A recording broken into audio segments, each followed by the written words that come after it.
যদি আমরা প্রমাণ পাই হাতে নাতে গোষ্ঠী সহ সাফ করে দেবো। আমরা নোয়াখালীকে ভালোবাসি, নোয়াখালীর মাটিকে ভালোবাসি, নোয়াখালীর মানুষকে আমরা ভালোবাসি। আমরা নোয়াখালীর সাথে বেঈমানি করতে পারবো না। পারবেন না? যা তারা অনপর্যন্ত দেখবেন যে সিবাই সিবাই দাঁত টিটকা টিটকা কথা কয়, তা চাই গুনে কি এর এগুলো সব দালাল নাম্বার 1।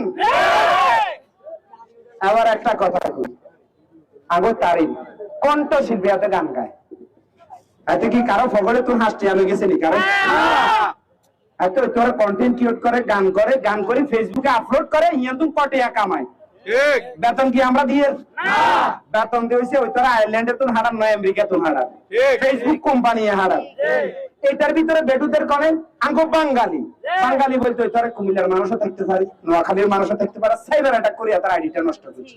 ক্ষতি হয়েছে কার?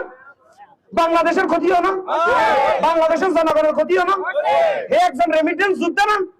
তাহলে এই জিনিসটা কেন করে? এই জিনিসটা অন্তত দরকার। আপনারা যে ক্ষতিগুলো করতেছেন, আপনাদের কি সামান্য আপনার ন্যূনতম জ্ঞান আছে? এটা আমাদের রেমিটেন্স থেকে আমরা বঞ্চিত হচ্ছি না? কেন সাইবার হামলাগুলো করবেন?